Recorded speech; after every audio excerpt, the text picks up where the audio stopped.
Good day, listeners. I am Shihan Ron Layton, and I want to welcome you to our next episode of the Kwanmuka Monolog. It is my distinct honor and pleasure to have as our very special guest, Shihan Steve McKay. Shihan McKay, welcome to this edition of the Kwanmuka Monolog. Pleasure to be here. Thanks for having me. And thanks for doing this. So, as I tell everybody who comes on the monologue, this is just, it's a conversation where we get an opportunity to learn a lot more about our Kwanmuka family. Who are we? What do we do? What do we think about the martial arts? And that's the way I want you to think of it. I want you to think of it as just a discussion about the martial arts, and we're going to have a little deeper dive into what you think about various aspects of the martial art.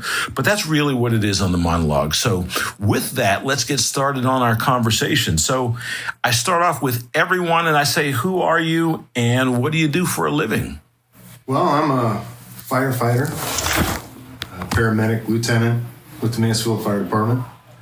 I think these days I'm more of a martial artist than anything else. It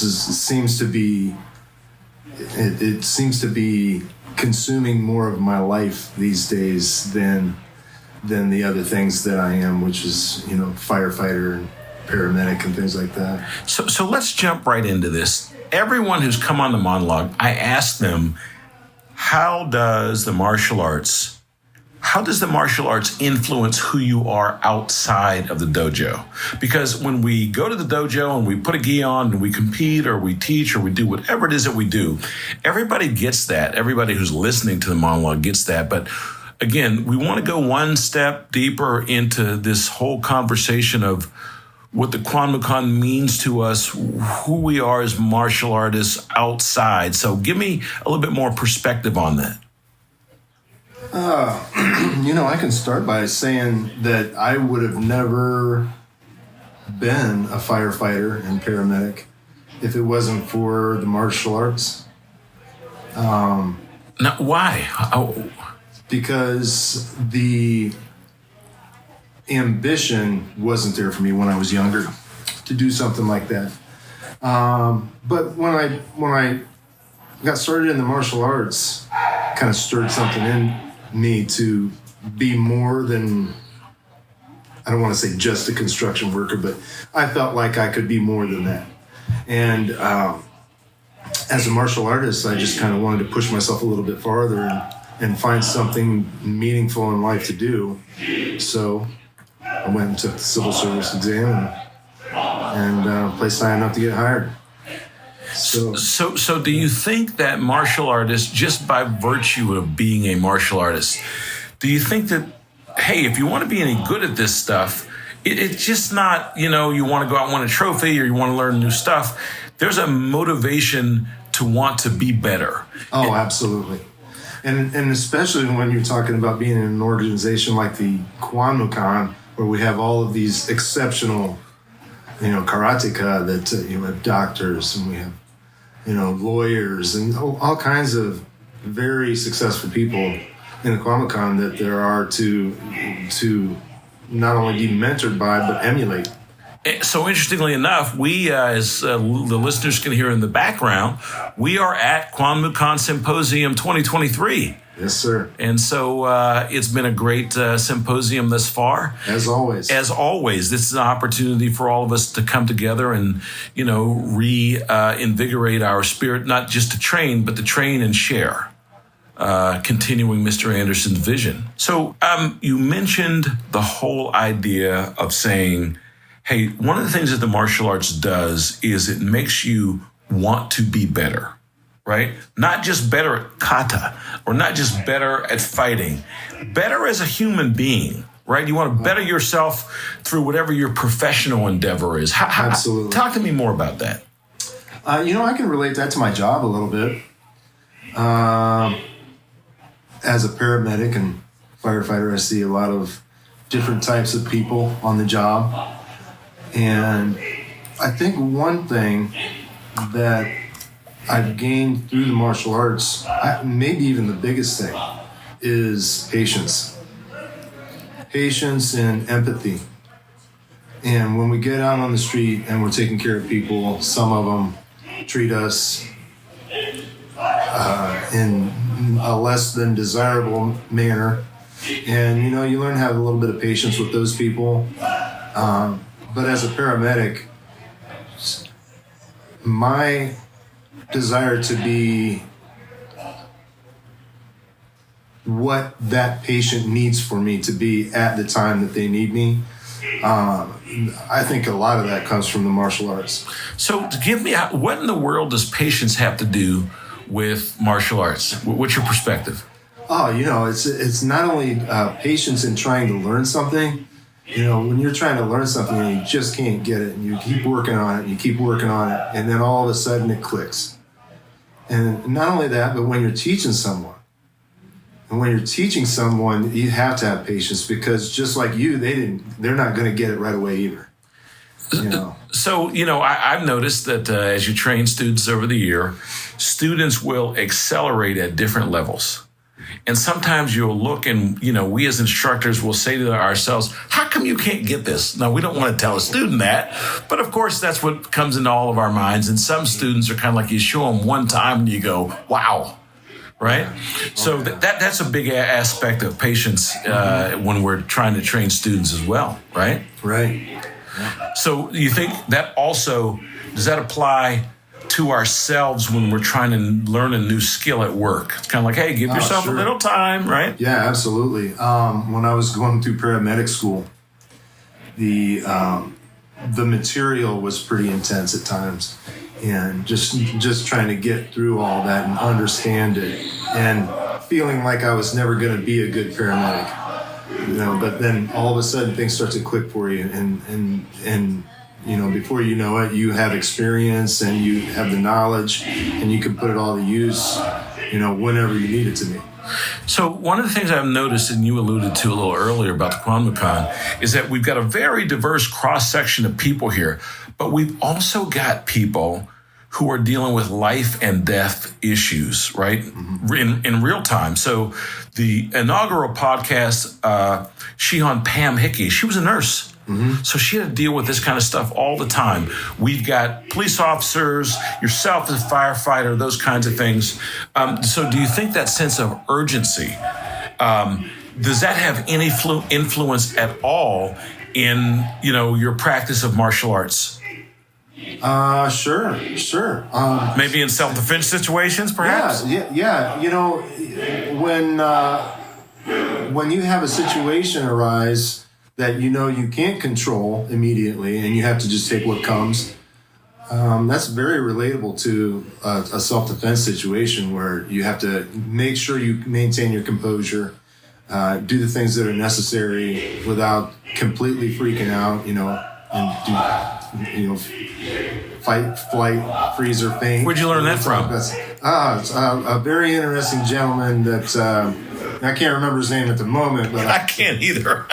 I'll get back to you on that. Okay, so moving along here, I always am interested in how people on the Kwanmu Monolog, how is it, what's your introduction into martial arts? Did you have a family member that was a student, or was it just you saw something on television? Let the listeners know, now you're Shihan McKay, but you weren't always. You were Q at one time. How'd that happen?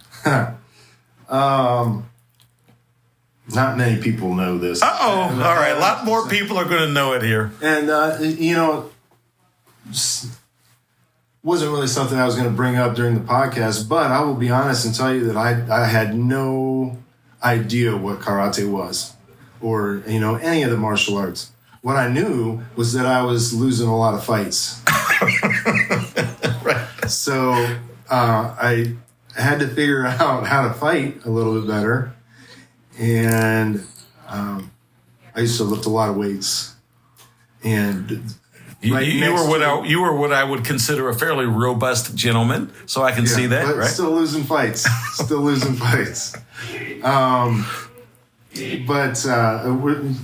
used to lift weights at the YMCA in Ashland. And I would see all these people walking into the room next to us with their white gis and their bare feet, just walking in there. And I'm like, So what is it to this? And, you know, the only thing I knew about was Karate Kid at that point, but that had no bearing on any decision that I was going to make on what I want, how I was going to go about learning how to fight. So I never told Hanshi Overholt this either, but I peeked in through the crack between the doors. Right. Now, how old are you at the time? I was actually 23. Wow. At Okay. that point. All right. So I was kind of checking them out and seeing what was going on, and there were a few guys in there that were my size, and they were really doing very good techniques. And I had no idea what good technique was, but I knew it looked good, right? And I thought, you know what, this is probably what I need, you know, to get me along the path of being a great fighter. Right. You know. But it didn't take me long to figure out that wasn't at all what the martial arts is really about. You know, and the whole desire to be able to beat people up dissipated almost instantly. And, you know, I think that's probably another thing that I've gained from the martial arts is just the maybe temperance and not being so aggressive. So I've always found it fascinating when you talk to people about their martial arts history, you think, because you really don't know anything other than what you know from the periphery, right? Maybe you know somebody who trains, you've seen a couple movies or whatever it is, but you think it's one thing. And then once you become evolved and, dare I say, immersed, you find out that there's a whole other universe of activity associated with the martial arts. And it has so many influences on who you are, what you do, how you think, right? And that's what caught me. That's what hooked me. Is just the and you know, we're talking about it when I began, we're talking about just a couple days a week, mess around with this, you know, good workout and a little bit of karate, right? Right. But it wasn't long before I wanted to just do it all the time, you know. And when we get started along this path, we have no idea where it takes us. So I thought I was going to be, you know, this spectacular fighter, you know, and just be able to beat anybody I wanted to. But what it turned out to, it just made me a better person. Yeah. That is awesome, and we're going to get back to that here shortly. While we're talking specifically about, you know, perceptions of martial arts, once we get in, it's different than what we thought, kind of a thing. With that, at this point, you have a vast array of martial arts experiences, knowing fully that it is just not one. Give me some idea of just a couple of your favorite martial arts experiences. Oh, wow. Wow. Yeah, that's a tough one.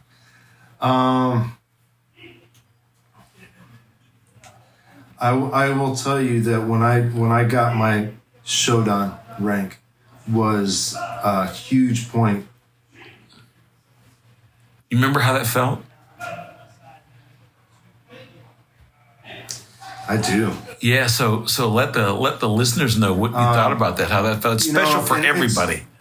And I'm going to tell you that it really, this is going to sound kind of corny maybe, but it really wasn't just that specific belt, but it was every belt after that Hanshi Overholt tied around my waist. Right. So it's emotional, isn't it? It is emotional. Yeah, because I can feel it in the interview, right? Mm-hmm. I know, and the listeners, they're more going than I wanted to come out, but it's good. No, that's good. So for our listeners, this is an incredibly emotional moment, and for those of us who do this, we get it.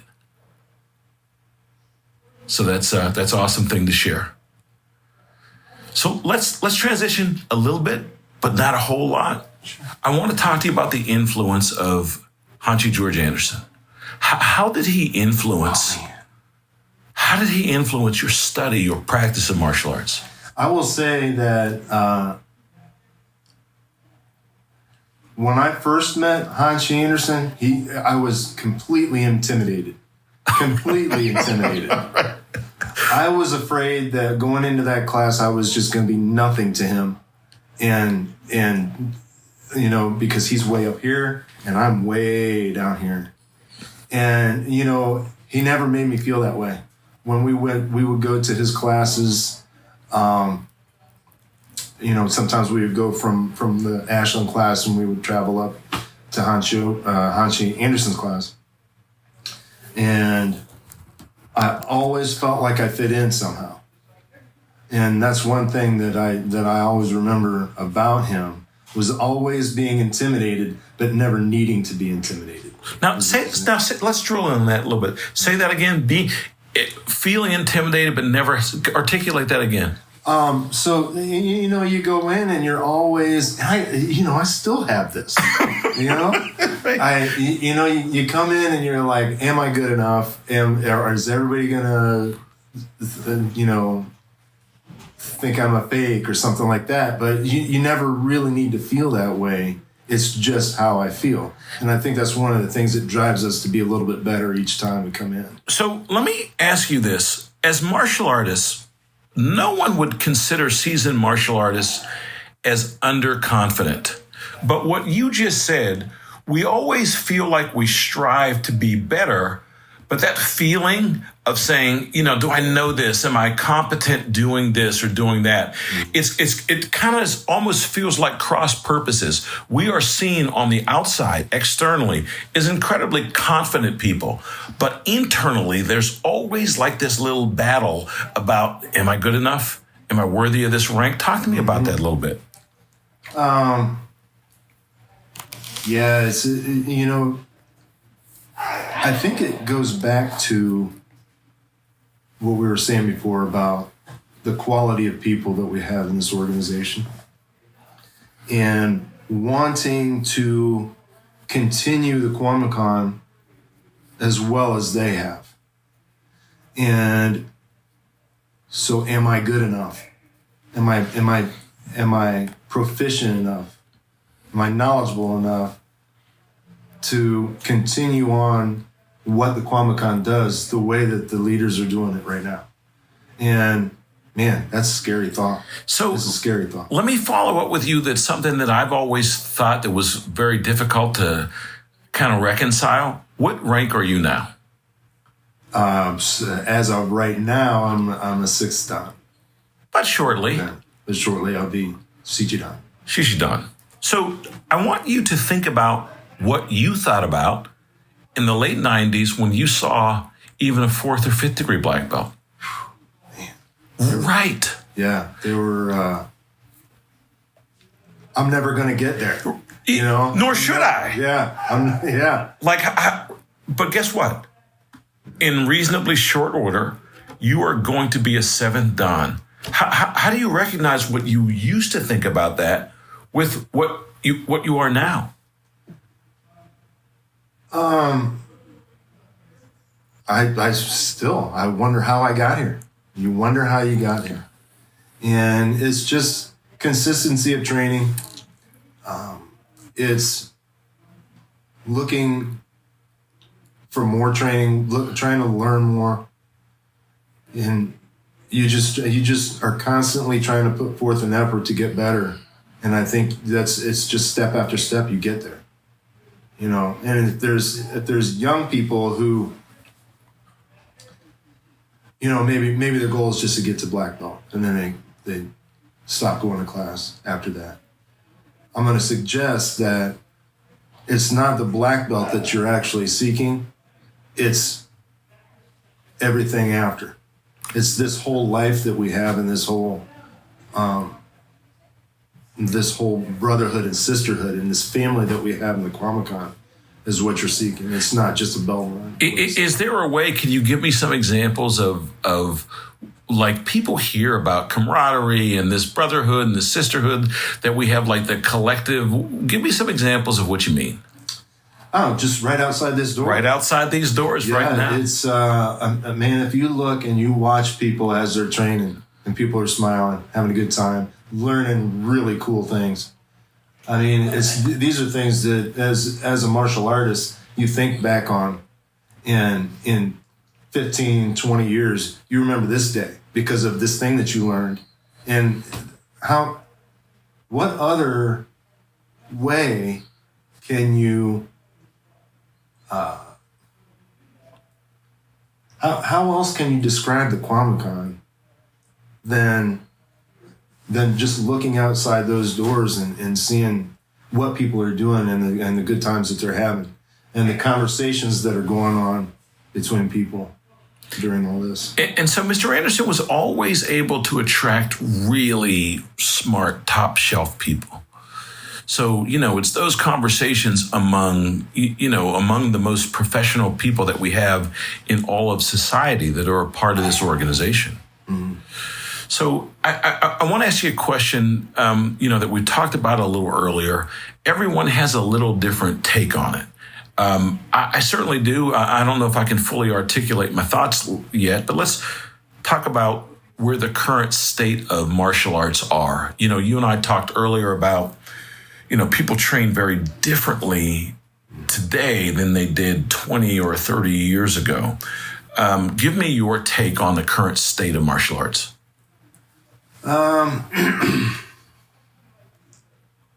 Well, it does seem like the way that we're almost required to train these days is a lot less demanding than it used to be. So I think that, how can you not be decreased a little bit? So how did that happen? I've heard that many times before. I've certainly seen it. What happened? Well, lawsuits happen. Right.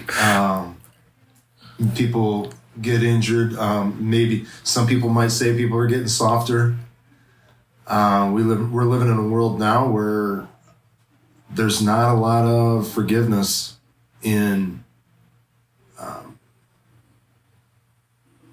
heavy-handedness, I guess you'd say, in when you're training, and that goes with high school sports, whatever organization that you're in.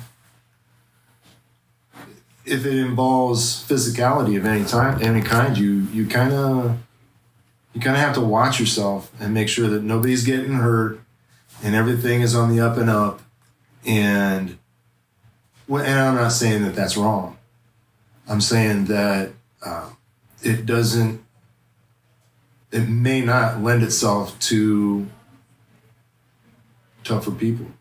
I guess. So, in your mind, what's the influence along the same theme of sport judo, sport karate, sport whatever, as distinguished from the jitsu, whether it's karate jitsu, but the more combative aspect of the martial arts? Because as we know, they are not the same thing, and you can get into a lot of trouble residing most of your activity in a sport-oriented fashion and thinking that is actual, worthy of saving your life in a street encounter. What do you think about that? I think the sport does have merit. I think that it creates faster eyes, faster body. It's good competition. But I think in the process of creating a sport that you have rules, you're really watering down a martial art that initially had no rules. So when we're talking about training harder and hitting harder and things like that, there's no real room in the sport for that kind of stuff because people get hurt easier and nobody wants to get hurt while they're training. But for example, there's been times when I've trained in combatives where you get hit a little bit hard and you just know that that's part of the game, right? And nobody's out here to hurt each other, but it's that aspect of it that I think that's going to save your life someday. Just getting hit a little bit hard and being ready for it. And if if you don't ever train that way, if you only train for sport where it's point contact or light contact, then are we really conditioning ourselves to get hit hard and then continue on? I'm sure it's debatable, and I'm sure there's people smarter than me that can debate it better than I can. But in my opinion, it's the fact that we don't train as heavy-handed as we used to. And I say we, I should have said they or you. But I've never really trained that way. But when we're talking about not being able to do that, I think we're doing ourselves a disservice when we're talking about self-defense. It's very difficult to determine with any degree of certainty what the current state of martial arts is, because you've got to talk about sport.